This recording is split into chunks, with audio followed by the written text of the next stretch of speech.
Okay, so our first question here. So, your 9 years in the Navy, they must have taught you a lot. How has that discipline translated into finding deals and navigating high stress transactions in real estate? I love that question. I was actually talking about this yesterday. I was a nuclear machinist, mate. So, I was in the nuclear pipeline here in Charleston. Yeah. We learned how to operate nuclear reactors, which was pretty high level. It was a really intensive school we had to go through, obviously, to operate a nuclear reactor. And I had a great time, but it was really hard. And the main thing that I learned was I learned how to learn. And like I was talking to my buddy yesterday, and we're just like, we could do any job. It doesn't have to be right related to reactors. It could be anything. But it was just we learned how to learn in the military, and so I took that um, very like tough, rigorous schooling and how I was able to make it through that and applied that to real estate in this case and my businesses. And so that was one of the main things for me is it allowed me to have the grit, the motivation and the ability to go out there and find answers for stuff that there's no clear road path to. It's just all, you have to figure out the answers yourself when you're out on your own and you're an entrepreneur. Yeah. Sink or swim, right? Exactly. Yeah. What was the very first wholesale deal you locked in, and how did you find it? Can you Yeah. walk us through the moment you realized this model could work long term? Yeah. Um, I essentially I did everything backwards. So I started as I was in the military. I was like, I'll go a little bit farther back so I can better answer your question. But Yeah. I got married here in Charleston in 2019, and we paid for a wedding venue, which was like $5,000 for just the venue on a Sunday in the off season. And for me, that was kind of mind boggling. I was like, wow, like they were booked 2 years in advance, and I want to be on the receiving end of, $5,000 for 4 hours worth of nothing. They didn't do anything. They just provided the Yes. space. I was like, that's really, really cool. And so I was hooked on that idea for months and months. So I researched, and then I just realized venues and event spaces are really just real estate. And so then I got hooked on the Bigger Pockets podcast, and just listened to every single episode. And I was like, well, let me go ahead and buy like a multifamily unit. So I found a duplex and I bird it, which is buy, rehab, rent, refinance, repeat. And so I bought it, and then I went in there, I rehabbed it, then I refinanced it, I put some tenants in there, and then I took my refinance money out of that and then went and bought another deal. And then that was like 2020, 2021, then I quickly ran out of money, because it's expensive. And if you know anything about anybody that's been in the game with long-term rentals, those things don't make that much money. They kind of just break even, if not lose money every month, especially in 2025, like with the interest rates. So True. I was like, I need to find a way to get more deals that are better deals. And so the reason I came to that conclusion was I was out there trying to find deals. I couldn't find any deals. And so I actually bought one of my last flips before I ran out all my money. I bought that from a wholesaler. And I was like, holy cow, he made $20,000. So he got the house under contract for $70,000. I bought it for 93,000. So he got like 23 grand. And I was like, cool, he just made 23 grand in like no time. That sounds really interesting. And so then I researched that, and the first deal I got, to answer your question, was a referral. And so I was just telling everybody what I was doing. I was documenting my real estate journey.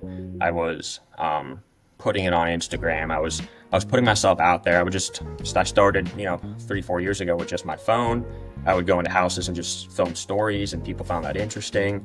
And so my mother-in-law actually sent us a contact. She's like, hey, she's a teacher at a college. And so she's like, hey, one of my students is in this situation with her house, and she inherited something, and like she didn't really know. She's like, she needs help. And I was like, okay, great. I would love to see Be a what I can do. resource.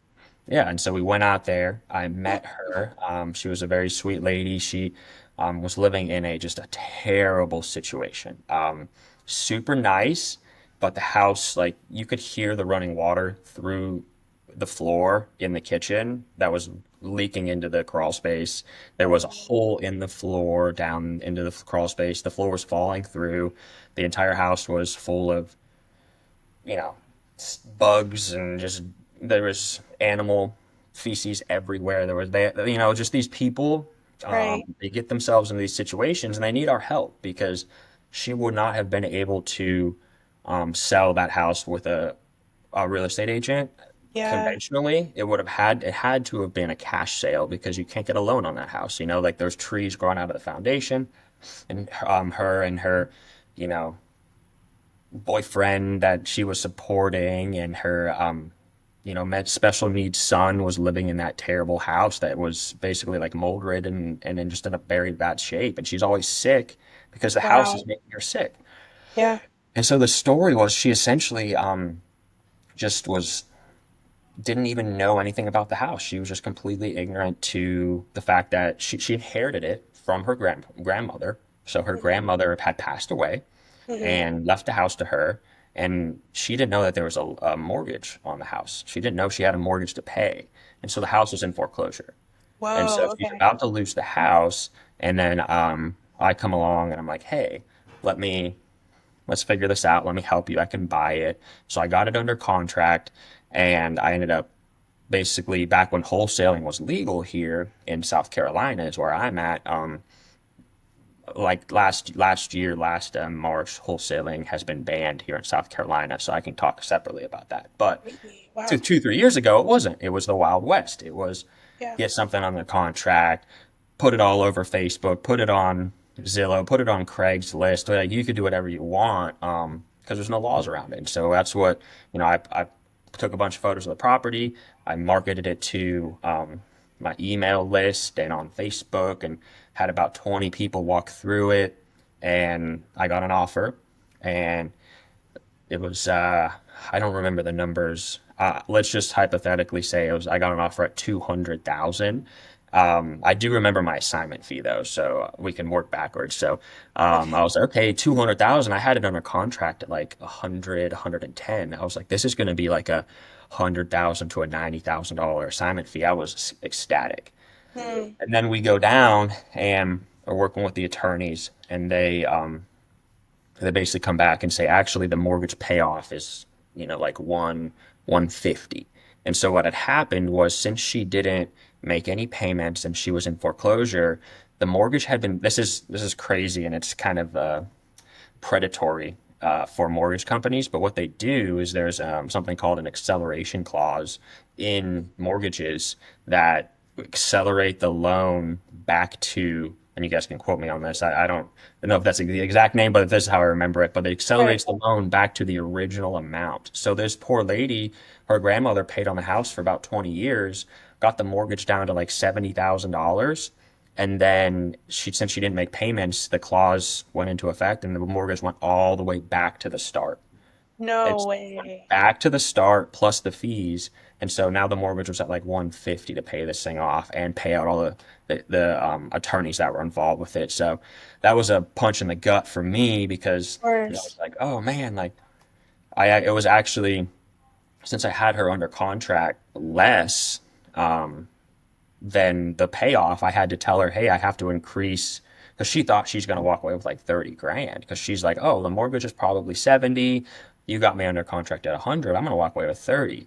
Well, now I come back and the mortgage is at 150 to pay it all off. And so I, um, I basically was like, okay, well, I can come up on my price because I already knew I had my buyer, and so I come up on my price and I give her a little bit of cash on top of that payoff. We end up going to the closing table, we close, and we're sitting there, and I get it was a $40,000 assignment. That's my first one, and I was like, holy shit, like this is crazy, and that's where I just was like the light bulb went off. It's like, okay, like I flipped maybe one house before that, and the amount of work and the amount of money that I made was not the same as the amount of work that went into that one. So I was like, this is amazing.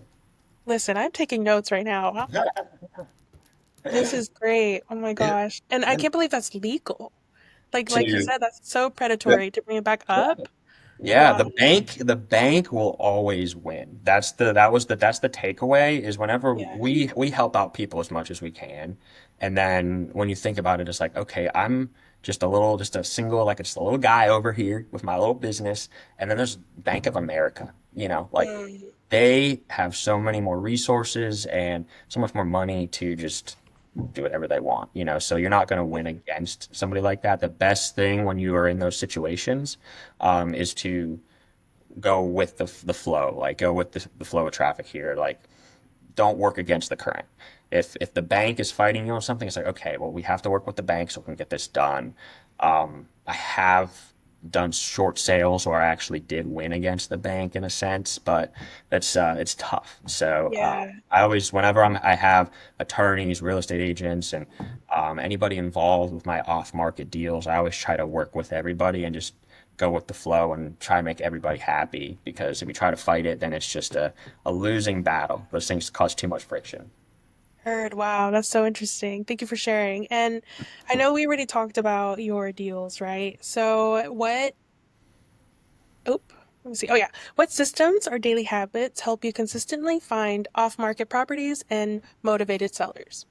Yeah, so this will be a long one. So I after I got addicted to the wholesaling thing, I was like, oh, this is great. Obviously, I doubled down on it. So I had hired some salespeople that because I was still full-time military. I was still active duty. I was still working 10, 12-hour days when this was happening. Like I Oh, would leave in my uniform from at the time I was at a schoolhouse training new recruits how to operate nuclear reactors, but I would leave in my uniform. I would go talk to this lady, and I would help her through this whole situation. And um, I was I was like, I need to hire somebody to help me out. And so yeah. I hire somebody. I meet him.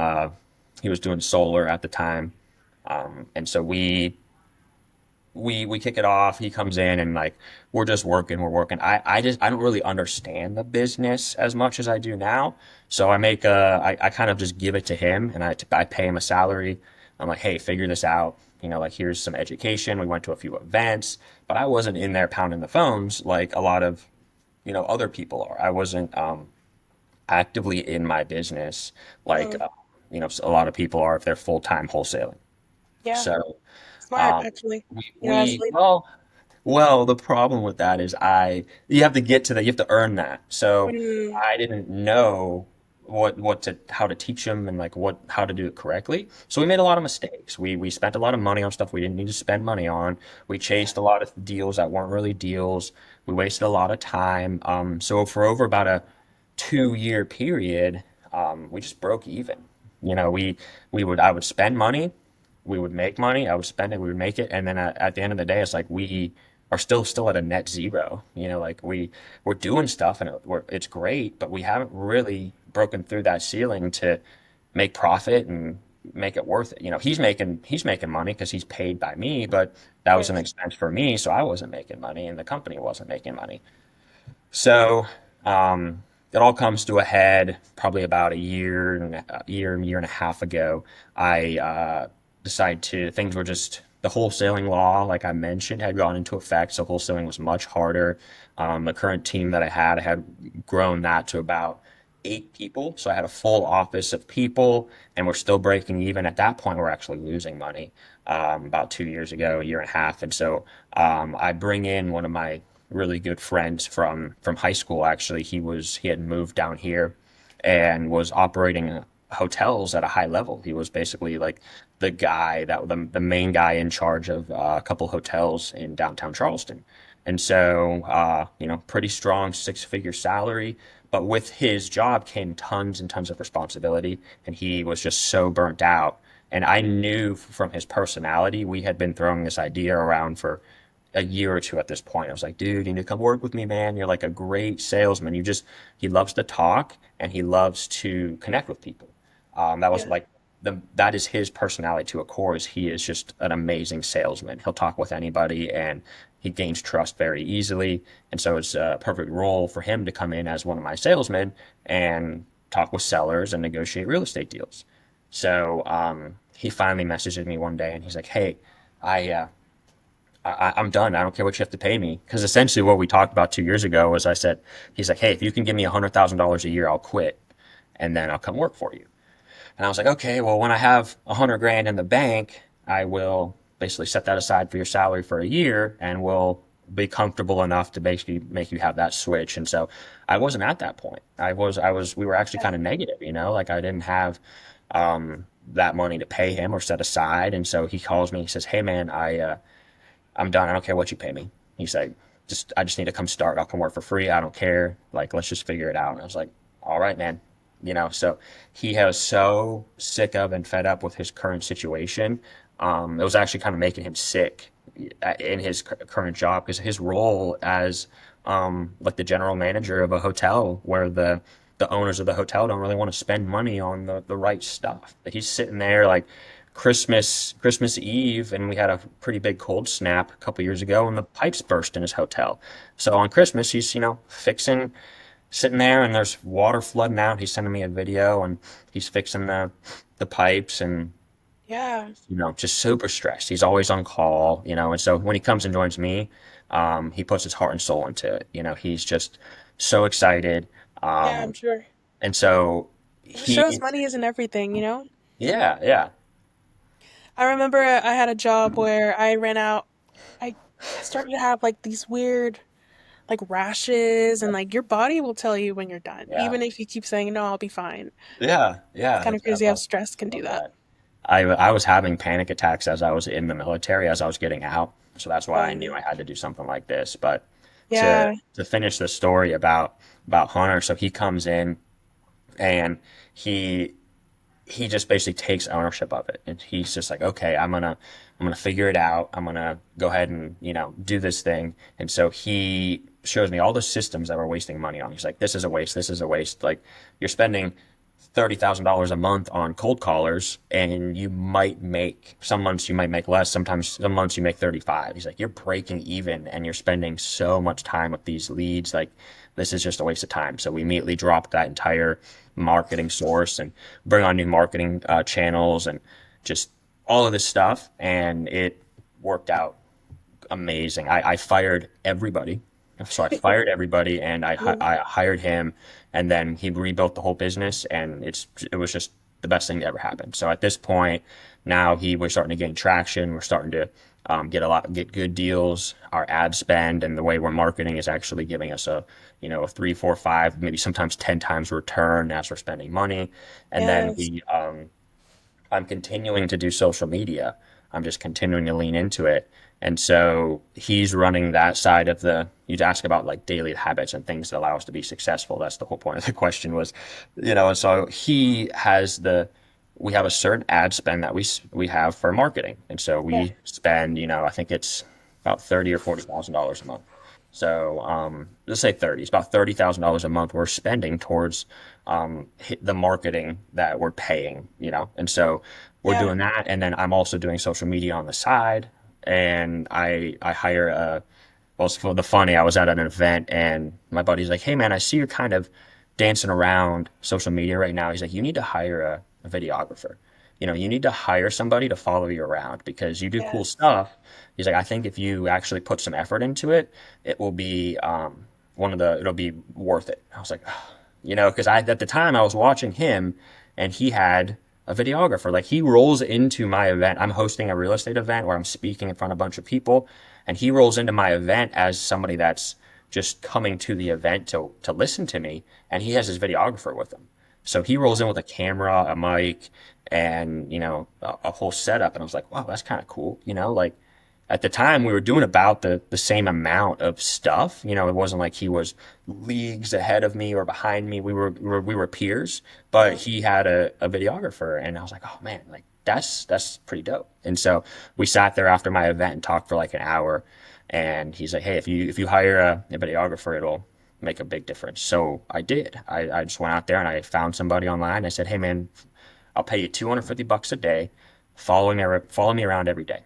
And so he did. So he follows me around every day. He shoots content. He edits videos. And then I just continue to do that for over a year at this point. So been about a year and a half, 2 years for me doing full time, almost a video a day of social media with professionally edited content. And Yes. that is just that's the best thing. Like the return on that is insane. The amount that I'm able to, and that's where you found me. You Yeah, found me on social media. So like it's true. the reach and just the amount of deals and things that come from people building trust with you, because that's what's happening is when they see you every day, they see the deals that you're doing, they see the trials you're going through, they see, hey, this went good, or hey, this went bad. You actually like shared a loss and people enjoy it, and like they don't enjoy it, but they're invested in it. They feel like they know me. And so when Yeah. they reach out, they already know, they feel like they know me, and they're like, Mhm. hey, I would love to, give you money, or here's a deal because I saw you do stuff with mobile homes. Well, I don't know what to do with mobile homes. Here's a deal. I'm like, great. And so then I just get free leads and free deals and free money from social media. So like that's one of my Yeah. habits every day is posting once a day, interacting on social media, and it's just such a big return on that is to share your story. Doesn't matter how professional it is. It doesn't have to be a videographer. Back when I was just using my cell phone, I was able to get my financial advisor lent me his personal money, which was like a cool, like humbling, but like a bragging thing for me was wow, like my financial advisor has been seeing what I've been doing, and like he'll see that hey, I'm doing this, I'm doing that. And then he sees it all. He trusts me. He built trust with social media, is watching my videos. He's like, hey, I trust you with my personal money. And he's constantly trying to make people money with their money. Like that's his job is to Yeah. do that. And so I'm like, wow, that's amazing. And so as I've made it more professional, it's just amplified that. The meeting I had yesterday, I raised 100 grand. So I met with somebody and they're like, hey, we don't want to do. He used to be a real estate agent, and he still is, but he has a high level job now, and he's like, I'm too busy to do real estate. I want to do it passively. So he says, hey, I would love to put some of our money with you. So they pledged 100 grand for our next deal, which is that came from the daily habit of posting on social media every day and sharing my story, posting on my stories every day. Wow, so you literally post every single day? That's Uh-huh. the schedule? Yeah, so during the weekdays, I try to post around. I have a young baby, so I have a 8 month old at home. So we just had our first Congratulations. child. Thank you. And so his bedtime is 6:30, 7, and so Yeah. I try to post either before we put him down for bed or right after. So usually I post every day around 6 or 7. Oh And wow, you don't have a automatic scheduler, like schedule it ahead of no, time? I like to maintain the personality and like the control of it. So Wow, yeah. instead of me trying to type out a caption and giving it to somebody and plan it out, and it's like I go into I have an entire system. We have an entire like team and all of this stuff behind the scenes of like how these videos get shot, how they get edited, how they get submitted. And so I go into essentially it's just a Google Drive with all of the videos that have been completely edited, and I'll Mm. download one every day, and then I'll post that, and I'll write my personal caption based on where we're at with things and how I feel like the week is going or what content I think is going to do good or not good. And so I post it myself, and then on my stories. Stories are a great way because it's something super easy. You can just take a photo, or people love watching the stories because it's so personal, because it's not Yeah. a polished, edited video. They want to see what you're doing every day, the unpolished version. So I just go on my stories, and if it's a video where I'm recording just real quick, I'm like, hey, I'm out here. We're at a closing, or we're putting a new roof on, or whatever it is. They also love to see that. So I Yeah, do yeah. stories every day. I share my family, my kid, and people like to see that. In which subconsciously, people build that trust as they see that. And so, highly, highly recommend doing stuff like that.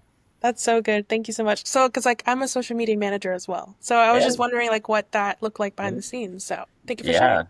yeah, yeah, yeah. What are your top three indicators that it's a winner? And what red For flags make you walk away? for a deal. for a Is your deal. top Sorry. three? Yeah, okay. Top three is it's very simple for us, Mhm. but it's very easy to lie to yourself. So we get in leads and then we convert a lead into an opportunity for us. So a lead is somebody that says, "Hey, I want to sell my house," or they come in from somewhere saying that they want to sell. Could Yeah. be house, could be land, could be mobile home, whatever it is. They want to sell. And so then we reach out to them and he's like, "Hey, what do you want for it?" Just we go through without going into super deep details about like our scripting and stuff, but we just essentially pull out the information from that lead and determine if is there any motivation, because that is the main indicator of a good deal, is that they're motivated. Yeah. Because if there's no motivation, then they're not willing to sacrifice the price. Because I buy off market opportunities. There's three things. It's speed, convenience, and price. Speed, convenience, and price. Those are the three things that we have to basically put on some type of like guide to say, okay, if they want speed and they want convenience, then we need price. And so if you want to close in 7 days, if you want, yesterday we had a lady, her boyfriend is going to prison and she needs 9,000 bucks. So she's reaching out to us and she's like, I need $9,000 by the 14th. Today's the 10th. So in 4 days, she's like, I need $9,000 now. And we don't have clear title on the house. And I'm like, well, we have you at $80,000. This is a rural deal in upstate South Carolina. It's kind of the middle of nowhere. A house has foundation issues, so it's not like a super pricey area. But Mhm. we had it under contract at $80,000. And so in the real estate purchasing process, we are constantly trying to, or we have to get clear title in order to buy it. And so the Yeah. attorneys hadn't got through that phase of ensuring that we had clear title. We still needed a survey and some other things to verify that we could get title insurance. Title insurance essentially protects you if somebody sells you something fraudulently, or if a business raises their hand and says, "Oh, we have a lien on the property." There's just like a lot of things that title insurance protects you on. It's basically saying like you bought what we promised, and it's clear of anything like easement issues or just any like gotchas in the legal way, where like that's why we want title insurance. So she's wanting us to close without having clear title, and we're like, well, that's extremely risky. Yeah. She's been to prison, he's been to prison. They are very sketchy. They want us to go in there and take a risk and basically buy their house or give them 9 grand of cash before Yeah. we actually own the property. And I was like, we're gonna do that. That's motivation on their end, right? So she's like, if we don't get this $9,000, my husband goes to prison for 4 years. I don't know if that's true, whatever the situation Hmm. is, but she's motivated. Yes, So of course. Yeah. I'm like, if I'm going to buy something that could be a scam, fraudulent, or it's a big risk for me to buy it without this clear title, the price is going to be $20,000. So I'm saying, okay, you're at 80, let's drop that down 60 grand to 20, and then I'll close it with cash, and we won't have clear title, and we'll hope that after we close we can obtain clear title. And she's like, no, no, no, no, and she's crying, and we're like, you want us to basically move the world for you here, and like there could be an issue, and then we're stuck holding the bag. Like we're basically taking a huge risk. And so Yeah. we ended, and my sales manager, he's like, well, we can come up to 25. And then as we're hanging up the phone, she's like, if you could just do 30. So we basically dropped the price 50 grand. So, and we verbally agreed at a $30,000 purchase price, and I would close it with cash and take a risk. And so, what are the three things I look at? Like that is an example of seller had motivation, so she's willing to sacrifice the price for the speed and the convenience of this type of a purchase, because it's not that we're taking advantage, but that's an extreme risk for me. If I just went out there and bought every house that a seller said it was worth what they say it's worth, I would lose money, and then my family wouldn't eat. So it's not about we're taking advantage of people. It's that we're helping people through these these tough situations. That's a very interesting one. Yeah. But there's been some where time after time, it's just the motivation Mhm. will lead us to, hey, this is a good deal. This could be a good deal. We had one in Hanahan, South Carolina, where sellers like, hey, I'm getting tax notices. I'm getting these letters in the mail. They're gonna come take the house. We're like, okay. And he's like, well, you can't come see it. You have to buy it sight unseen. And I'm like, well, all right, if I'm buying it sight unseen and you need me to close in 2 weeks, I'm at the price was 185. So I agree. We agreed at 185, and I closed it in 2 weeks with cash. And so they when we got in there, we're like, oh wow, the house is in decent shape. We did a Nice. few things like we replaced the HVAC, and we ended up selling it for 350. So we sold it for Whoa. 350, and we only put $20,000 into it. So we're all in at 200,000, all in on the purchase, and we sell it for 350. In 30 days, and it's like holy cow. So they were able to we were able to go in there, help him out, make sure he could save his house because he was under the assumption he was going to lose the house. So instead Yeah. of him saying he wants 250, for him it was worth it to take less to know and have that reassurance that he's not going to lose the house and he's not going to lose his only asset that he's kind of had in his life. So Yeah.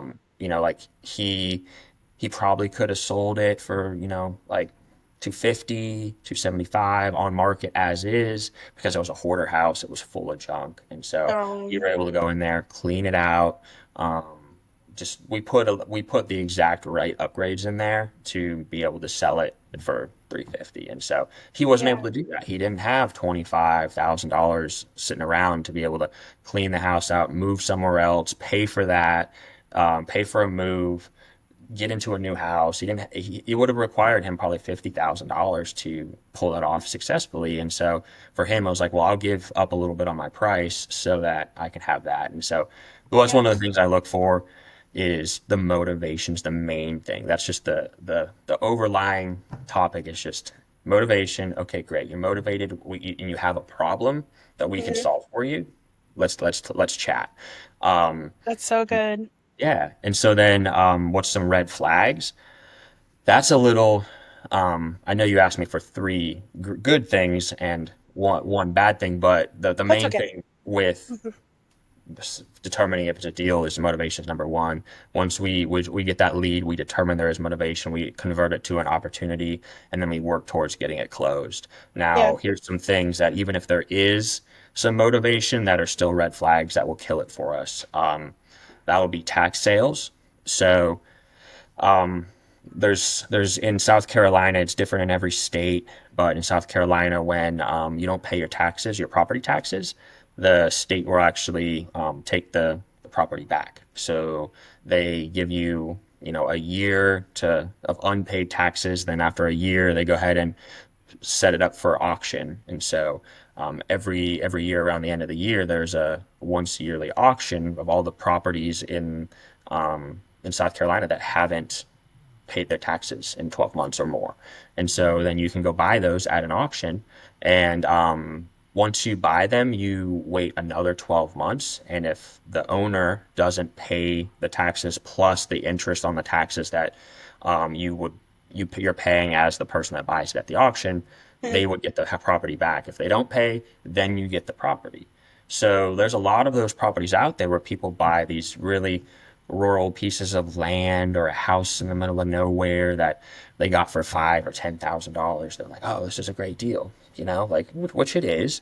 Yeah. But back to the thing I mentioned earlier is there's no clear title. So they don't, when you buy it at a tax auction, you don't actually have clear title. You have to do something called a quiet title action because the person didn't actually raise their hand and say that they wanted to sell. It was the kind of something that just it happens based on not paying your taxes. So when you look at, as you buy and sell stuff through the decades and the years, they go all the way back, 1800, 1900, looking at, hey, when this property was originally created, when they subdivided it off some big parcel, like it was the everybody along the way went through the correct processes to transfer the property down. And so if there's at any point, say somebody passes away, and then there's like 10 heirs, that happens all the time. This is another reason, but like when somebody passes away and then one of those family members just starts paying the taxes on it, 50 years later, they are living in the house. They think they own it. Well, then they go to sell it and they're like, well, actually, your nine other brothers and sisters also are a 1/10 owner in this property. And Oh, so then we wow. have to go find all of them. Well, then you find out five of them have passed away and they have five kids each. So it can very quickly get into a point where one grandparent passed away decades and decades ago and the property has been handed down incorrectly. And Yeah. then that's just one of those things where it's like we've been living here for 30 years. It's like sorry, you like you're so and so 50 years ago didn't do this right, so you don't actually own it wholly. And so when it's a Yeah. tax sale, you have to go something through something called a quiet title action, and that's the same for heirs property as well. If somebody dies and then there's a bunch of heirs have interest in it, you have to go through a quiet title action. So what that means is an attorney has to do it. They have to advertise to everybody. So they try to reach out to all of the people that would be interested. They have to research. They have to go back in death records. They have to go back on birth charts and all of this stuff to find out who actually owns the property, who might have interest in it. They try to get people to sign off on it and say, hey, do you want to take the property back? Do you want to sell it? Like, so then it opens up this can of worms. So you think, hey, I bought this property at an auction, and now some family member finds out that they own 20 acres in Charleston. They're like, oh shit, I'm a part owner in this property. Well, of course they're gonna want a piece of the pie. They're going to want the property back, or they're going to want paid out for it. So then, even though you might have spent 100 grand for this land or this house, now you have an heir saying, "Hey, pay me 50 grand, pay me 100 grand," or "Hey, I'm actually the owner," or whatever it is. So which is just super sloppy, and you're not able to find buyers for that because no family is going to move into a house if they can't get clear title. They're like, well, then I'm not the owner. It's just like Yeah. buying, it's like buying a stolen vehicle. Of And course. so Yeah. that's one of the things we look out for is we try to flush that out very quickly is, hey, are you on title? Are you on the deed? Are you the sole owner? Is there anybody else involved? Sometimes they tell us that something could be wrong, or we just find out once we go and we talk to the attorneys and they actually pull a title report. So that's one of the main things is tax sales. If it's a tax sale, if they just come out and say, because we ask them, like, hey, you're trying to sell this land for $10,000. If you bought it a year ago for $1,000, you probably got it from a tax sale. So those are just a huge red flag for us because we don't want to be stuck spending $6,000 for a quiet title action and then all just to find out some heir steps forward and wants paid out. And so that's one of them. Heard. Another one is going to be probate, which is a death in the family. If somebody died. So if they're in South Carolina, when somebody passes away, if there's no will in place, then it has to go through a year worth of probate. Yeah. I think there is ways around it. I'm not an attorney, but that's what my experience has been. So we have to help the family through probate, and so they have to get an attorney, a probate attorney. They have to open up the estate is what it is. And so, grandmother dies, she's got an estate, she's the sole owner. Now there's all of these people that have interest. We got to clear up the estate. If we're going to sell the house, say a daughter wants to sell it, she's also got to pay out the estate, which is going to have any bills or liens or anything that grandmother might have had Right. attached to Right. her name that's negative. Those need paid out of the estate. The rest of the family members need to sign off. So it's super sloppy. Phenomenal way to get motivated sellers and get leads, but you have to get through that probate. And so that story I told about the lady trying to help her husband out of prison and needed $9,000, she Yeah. actually didn't even know she owned the property until I don't know how we actually found it out, but she just discovered. So she lives in Ohio, and she just discovered that she owned that property, and she called us. And so, you know, great for her. She just found out, Yeah. but she didn't really have any interest in it. She didn't know she had it. It was kind of a surprise. So a lot Right. of those people will sell those for less because they don't live there. She's 3 states away. Like she's like, I just want it gone. I don't want to deal with it. I would love just a little bit of money. You know, she's Yeah. not going to hire a real estate agent here. The house has foundation issues, like all of these things. She's too busy up there in a different life that she's living. And so, probate is where you can get great leads, but a lot of those leads are very, very sloppy. Mm, That's the second one. So we have tax sales, we got heirs or probate, um, and then just as a general thing, it would be rural, anything rural, anything way out in the country. When it comes in through our marketing channel, and we're like, oh, that's a cool name for a city. Like when I learn the name of a city, when I get the lead, that's probably a shitty lead, you know, because now there's only a certain amount of buyers in that type of a market. So if you're in a city where there's a couple hundred people, 1,000 people, and there's no infrastructure, there's no jobs, well, nobody's going to move there. There's no flippers. There's right. no there's no cash buyer that's going to buy a torn down house and fix it up. There's nobody to improve those properties. So unless it's in perfect shape and you can put it on the MLS, it's going to be very hard to sell. So we have to sell that. We have to buy them at such a ridiculously low price that even when we get them at a stupid price, it's we can't sell them because there's no buyers. There's nobody to buy them. And so when it's a rural deal, we're like, okay, well, how rural is it? Can we actually move this? So one of the things we actually I picked up from somebody is there a Walmart, a Lowe's, or a Home Depot within like a couple mile radius, a 10 mile, whatever radius of where the property's at. And that's Right. it's a very, after he said that, I just learned this, 2 months ago. I interviewed him and he told me this, and I'm like, that's phenomenal. Yeah, it's a great idea. So he uses the Home Depot rule of if there's no Home Depot, a Super Walmart, or a Lowe's within a certain area, then that means there's not going to be any easy way to fix up a house. If somebody has to drive an hour to get materials to replace flooring, replace cabinets, then there's probably no flippers there. It's going to be too far away. And if you do have, these big corporations, I talked about Bank of America, like they have tons of power. Same thing Yeah. with Lowe's, Home Depot, and Walmart. They're not going to build in a shitty area. They're going to build a new location in good up and coming areas or areas that are well established. And Yeah. so if we get a rural lead in, we're going to look and see what's the general consensus of the area.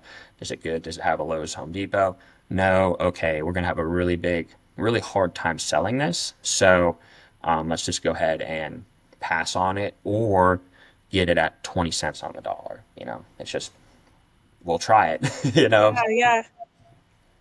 Wow, that's so good. So for people who are new to real estate like me, because I'm taking notes, what's a practical way to source the first deal without a big marketing budget? And I think kind of touched on it a little bit. Yeah. That's such a good question because I love these questions. These are great. These are well thought Thank you. out. The how to get started is what I did wrong. When I said that I just hired somebody, that was something was like, oh, it seems like a good idea. I can hire somebody and I can leverage my time and I can get deals for free or whatever. But Yeah. that I had put the reps in myself. So if you're new, if you want guaranteed success, talk to 1,000 people. It sucks. It's tough. This is hard. This is not easy. Mm, It was a little easier back in 2020, 2021.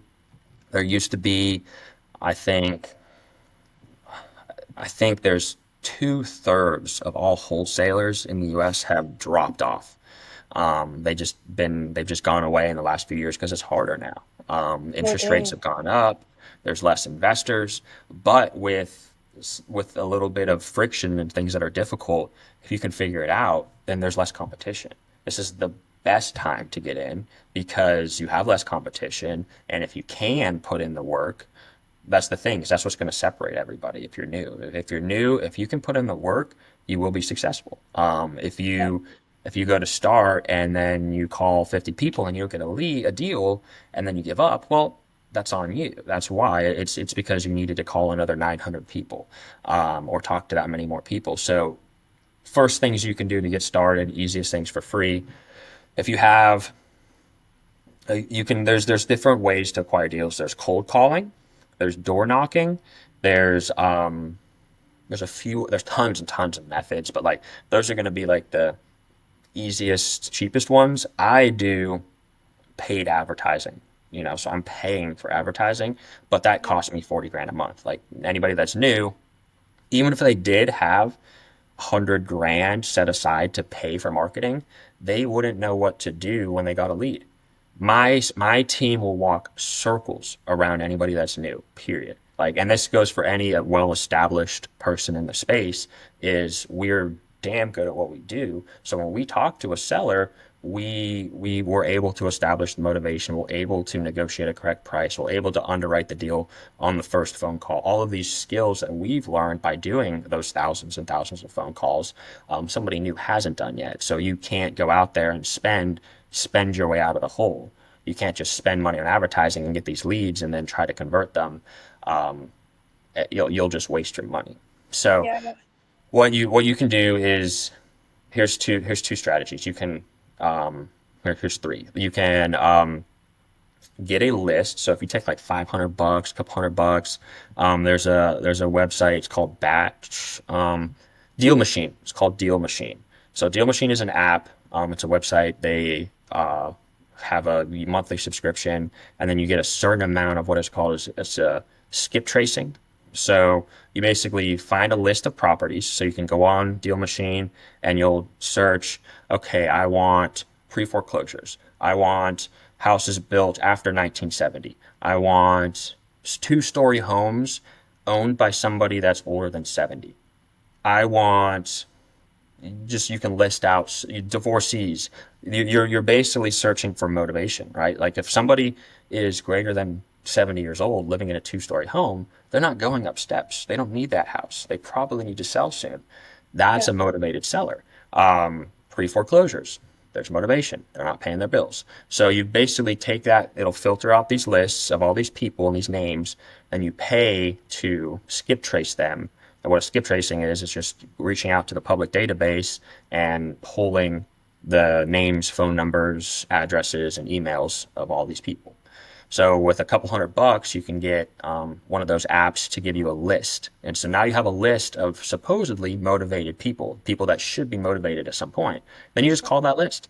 You call the list, you have real conversations. You don't try to be salesy. You just talk to those people and see if they want to sell, if there's anything you can do to help them. Yeah. The way that I approach everything in my business is give, give, then ask.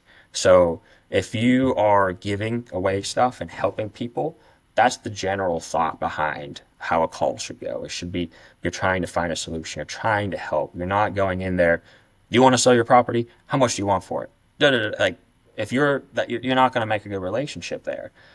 So my team builds relationships. We talk about, I can't tell you how many hilarious conversations I've listened to in my office of just them building rapport with sellers. The craziest shit you'll hear. And I love it. And so that's Yeah. what they do is they build rapport. And so you could buy a list, call, and then see if they want to sell. And then you got to figure out what to do when somebody says yes. And that's the best problem to have. The worst thing you can do as somebody that's new is education. And that's so hilarious as you're trying to think like, what do you mean? Why would it be bad for somebody new to get education? Because you're just gonna waste your time trying to get educated and learn everything. You're gonna learn the best by taking action. So you're Yep. gonna learn more in picking up the phone and talking to 100, 200, 1,000 people than you ever would listening to me speak for 24 hours straight. Like I could tell you everything, but like you going through the paces and actually doing something, that's how I learned, is by doing it. And so do those reps. So that's one, is cold calling is one way to get somewhat free leads. Number two would be getting in with somebody that's experienced.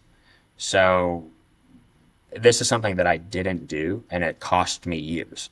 So if I would have went to the most experienced person in my city, if I would have went to the most experienced real estate investor and I said, "Let me work for you," I would have learned so much faster, so much quicker. I would have probably made money along the way. I would have made as many mistakes. It would have been one of the best things I could have ever done. So if you're new, like, well, let me just go work for free. Like, you don't have to pay money. You might actually make money if you're just like, hey, I'm gonna go work for free for somebody. That's another amazing way to learn and then be able to go and get your own deals. So I'll Yeah, say so that's you're number two is leveraging your network. Because when you just kind of do try to do everything by yourself, you're gonna pass up and you're gonna make so many more mistakes than if you leverage people that have already done those mistakes. So that's number two, and then number three, which is I think the best. I think this last one is gonna be a guaranteed way to get a lead in the first 90 days. That's gonna be go on your county website Mhm. and pull up anybody in foreclosure. So every county is going to be slightly different. Even in my local area, we have three main counties. We have Charleston, Dorchester, and Berkeley County. Each one of those counties is going to have slightly different ways of how they keep data.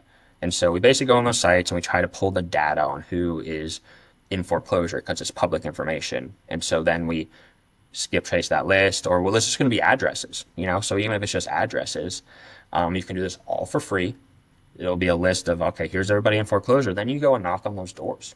So every month we have probably 1,000 or maybe 500, a couple hundred, let's say a couple hundred locally here in my area. Well, we're gonna comb through those and find which ones might be motivated and which ones wouldn't be motivated, and then we take all those addresses, type them into Google Maps or MapQuest or something, and somewhere in those applications, they'll actually create a route for you that's the fastest route. Say, hey, I want to, connect all of like if you have 25 properties that you've identified in pre-foreclosure and you put them into Google, that will basically give you a driving route to hit every single one of those the fastest way. So you're not driving all around the city like a, you know, it'll take hours, You're it still right. will take hours, but if you take 20, 25 every week and you drive to them and you knock on their door, I guarantee you will get leads. You will get deals. Yeah. Those will be good, motivated leads. And so here locally, like I said, I think it takes like a year for people really to get through, especially with COVID and some of those regulations that allow people to defer mortgage payments and forbearance and stuff. If you go every week or every, so often, if you check in with somebody over and over and they speak to you face to face and you genuinely try to help them, when they finally realize that they have to sell their home or they're going to lose it, they're going to call you instead of the 100 other people that are calling them because it's a public list. So they're going to get hundreds of phone calls. So the second they go onto a pre-foreclosure or foreclosure list, they're going to get calls from my guys. They're going to get calls from every other company. Every person that's too lazy to go knock on a door, Yeah. they're not building trust with those people. They're not answering their phone. But if you go knock on their door and you try to help them through the foreclosure process, there's a ton of ways that you can help somebody. I'm not going to go into that, but if you try to Yeah. help somebody through that, they'll trust you. And so we get those leads a week or two before that they actually are going to lose their house at auction. They call us and then we stop the foreclosure when we buy their house. So Wow, that's so good. Guys, write that down. Write that down. yeah, that's You- high level. Yeah. you've answered a lot of my questions, so that's so great. Let me see. This is our last one. So if you could only give, oh wait, no, no, no. Sorry. There's a lot of noise in real estate. How do you stay focused on your mission without getting caught up in comparison or hype? Um, you're so good at this. God, you're good at this. So, um, that's it. You have to have extreme focus. You just have Mm, to identify one strategy, and you cannot have shiny object syndrome. So the time for shiny object syndrome is at the very beginning, where it's like, I want to do real estate, or I want to do, okay, well, let's let's boil it down to just real estate. In real estate, there's tons and tons of strategies, right? There's Airbnb, there's multifamily, there's single family, there's wholesaling, there's flipping, there's new construction, there's selling land, there's flipping land, there's entitling neighborhoods, there's doing mobile homes. There's 10 options right there in real estate that you could go after. You have to pick one. You have to pick one thing that you want to do and do it for a year or two. Just dive in. You can't pivot until you've had success in one of those. If you're gonna go into real estate and you're gonna be like, okay, well, let me figure out Airbnbs and then well, actually, maybe I'll wholesale this deal or maybe I'll flip it. Or if like you're doing one flip and you have one Airbnb and you have a couple wholesale deals, like you're spread so thin across all of these things. You don't have the systems, you don't know what you're doing, you haven't perfected any of them. So you have to pick one and just stick to it and then know what's like go back to one of your previous questions is like knowing what's a good deal, what's not a good deal, and underwriting it quickly. So it's how do I stay focused? It's just speed, extreme focused, and then just doing things over and over again and not getting distracted. Um, and so you can do stuff like tracking your KPIs, where I said, hey, go knock on 25 doors a week. Well, maybe you work a full-time job and your full-time job is 40 hours a week. Well, I can do the math on how many hours are in a week. It's a lot more than 40. And after you subtract how much you sleep, you still have a lot. It's like 80 hours or something. I don't know. It's like you have like 80 hours of free time every week if you only work 40 hours a week. It's so much.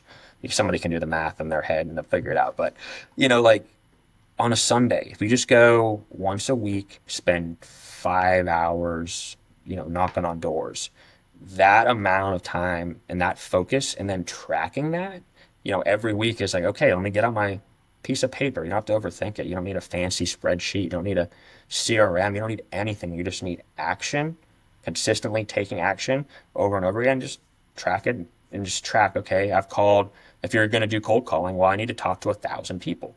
If I need to talk to 1,000 people, that means I need to make 100 calls a day. 100 calls a day will get me 10 people to answer the phone. So if I do 10 people a day that I actually talk to, multiply that out.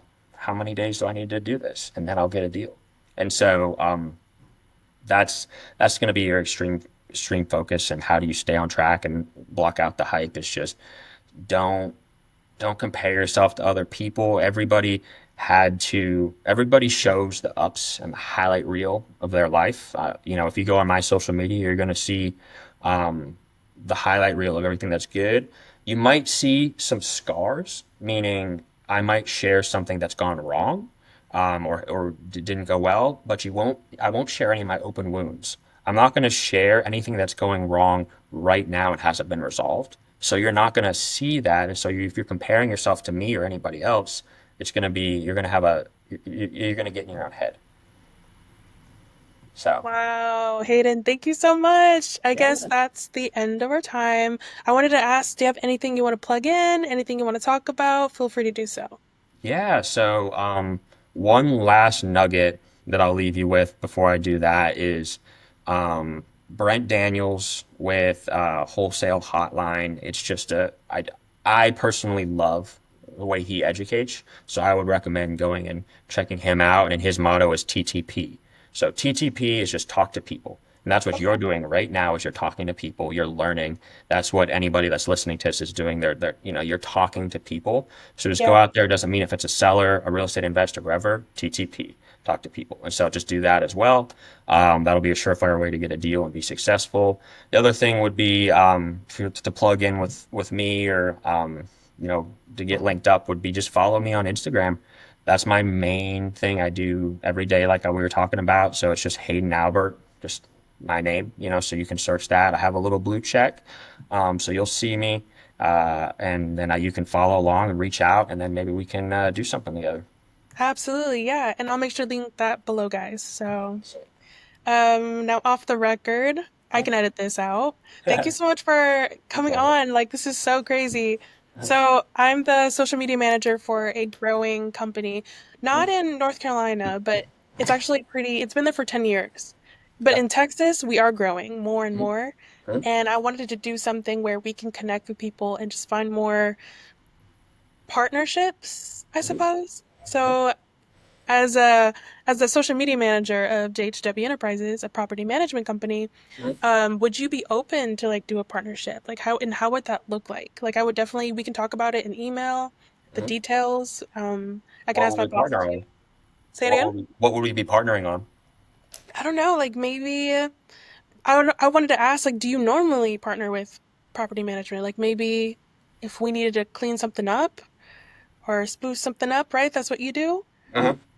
I would love. Um, yeah, so I have, I guess for the property management side, I do have a property manager here locally, obviously, Okay. and they're good. They're not great. No, it's hard to be great at property management. It's a very niche thing that you have to perfect, and there's a certain like diminishing returns with it, where it's like if you only have a certain number of rentals that you're managing, you can't make enough money to justify the stuff that's required to be successful as a property manager. If you have too many, well, then you're never able to give the right attention to people. So there's like a Yeah. sweet spot with property management, and so it's hard to find somebody that you guys are typically making 10%. It's like Yeah. 10%. And so it's like, okay, you're making $200 a month. Well, I'll give you $200 worth of problems every month. I promise you, like my tenants will. They will find a way to give you enough problems to like make it hard for you. Yeah. And that's not me, but that's every property. And so, Of course. for me, it's, I have obviously my people, but if there's ever anything, out of state, or if there's anything like I can, I'd be happy to reach out, or if there's anything you might be offering, by all means. Um, You're but open to it? so they're I open can. to, yeah. Cool, cool. I'll definitely talk to my boss about it. Because I think you're so well spoken, and I'm like, this is what we got to be doing, connecting with Yeah. the leaders in the state that we're Thanks. in. Yeah. And also, this is also off the book. Personally, so I am an entrepreneur myself here in Texas, and I was really interested in what you were saying because I also want to get into real estate, I suppose. Yeah. Like, I want to use my first home buyer loan to Yep. invest in property instead of like a house. Yep. So I kind of want to ask your opinion Yeah. while I have you here. Yeah. Is it best to is it best to invest in a, I don't know, maybe like flip a home, or should I invest in maybe like a duplex? The first thing that everybody should do is, are you married? No, No kids, like you kind of just like nothing. yourself. Perfect. Just me. So this is great for you because you can house hack easily. Yeah. Meaning, you can go use your first time home when any type of conventional or government loan is good up to 4 units. So you could get a duplex, triplex, or quadplex. And then you live in one of those units and rent out the other ones. And so if you can live for free, I'm assuming you're probably renting right now, Mhm. right? So you're throwing that money away. Yeah. So unless you are setting aside money every month from saving on, if you can maybe have cheap rent, maybe if you're only living in a one bedroom place in the outskirts of town and you're only paying 800, 500, $1,000, whatever it is. Like unless you're saving any of your extra income, you're just throwing it all away. Most people max out the type of home they can get when they rent. I did it. I was like, I can afford this. And so you get the biggest home and you spend all your money. Yeah. So if you can do that on a property you own, ideally you do it in a small multifamily where you can Yeah. use your first time home buyer loan, and then you can rent out the other units and you can live for free. And then as your tenants pay down your mortgage, you're able to go in there and sell it for get all your equity out in 3, 4, 5 years whenever you want to move, or if you live in it for 2 years, you don't have to pay taxes on any gains. So if you live in a house for 2 years, you could sell it for a profit in 2 years and walk away with all that cash. So if you just do Wow. quick math on that and you live in a decent area that probably appreciates, you could buy a home. You maybe do a couple things. You fix up a little bit. It's in good condition. Your Yeah. tenants pay down your mortgage over a few years, and then the house appreciates in value slightly. And so after a few years, you could sell it, say for $50,000 more. After all the expenses and stuff, maybe you walk away with 40 or 20 to $40,000 in your pocket. Well, you never Yeah. had that before, and you certainly didn't earn that from anything besides just living. Like you didn't have to go out there and save $2,000 a month, or $1,000 a month. You just let your tenants pay your mortgage every month, and then you built that equity. They paid the mortgage down, and that'll be the best way as you're getting started to get ahead because now you have Yeah. that little nest egg, you know. And so I have a loan on my house, and it's worth six figure, one or two six figures more than what I bought it for, you know. So it's worth a lot more than it used to be worth. And so if I were to sell that, it's like, cool, there's 100 grand in my pocket, you know, like Yeah. I didn't do anything for that. So that's what I would do if I was you. Another thing is if sometimes it's hard to find multifamily, so I wouldn't get hung up on that. I Okay. would look at, especially being in your position where you don't have immediate family or a spouse with you that is dictating where you can and can't live. My wife wouldn't allow me to live in a duplex and share a wall, so that was not an Right. option. So you could also buy a single family house that has a lot of bedrooms and rent by the room. Oh, like Phenomenal Airbnb? strategy. No, so it's going to be pad split Pet is split. pad split is a thing. Hmm. Follow, so go on my social media and then go Hmm. to Harris Jones. So Harris Jones and then Paul Santana.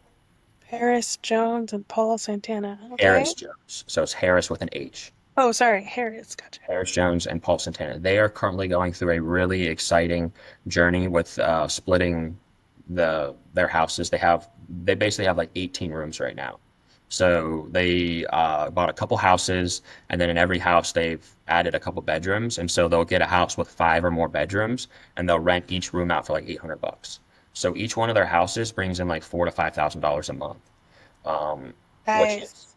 and they don't have to pay Airbnb. Airbnb is a terrible strategy. I'm not going to go into detail. You Got just it. get raked over the coals with fees and all this stuff, and it's just too much drama. And you have to have reviews. Pad Hmm. split, it's long-term rentals. You got to identify the right tenant, but when you can bring somebody in that's going to pay, you know, $800 a month for one room in a house with a shared kitchen, you can bring in, you know, eight times five, you know, $4,000 a month, compared to a normal. If you were to rent that house out to one person, it would probably rent out for 2,000 total. So now, if you can rent it out for 4,000, your mortgage with today's interest rates of like 6 and 7, you can actually pay your mortgage in full and still make money every month. So that's a phenomenal Oh, strategy. that kind of sounds better than the quadruplex or whatever we're talking about. Yeah. Huh? Yeah. It's harder to find multifamily because everybody knows about it. Yeah. But if you're willing to live with other people, even if you put a wall up and like it is like two kitchens maybe or like a kitchenette, like so many different things you can do, they can help you. I would definitely reach out to them. I would happy to make an introduction as well. But that's what they do. And if that's the point that you're at in your life, I highly recommend it if you have the ability to. I can't, you know, I have a baby and a wife, can't do it. But Of they course. can do it because they're too they're just dating and they don't have a kid, and so they're open to living with people in that time in their life. They're young enough to where they're like, oh, we don't care if we share our space with like-minded individuals. So those are my two nuggets for you. I would definitely That's how I Awesome. would get Thank you so started. much. I think you should start some type of mentorship or something because like I'd pay for it. I'd pay for it. I'm telling you.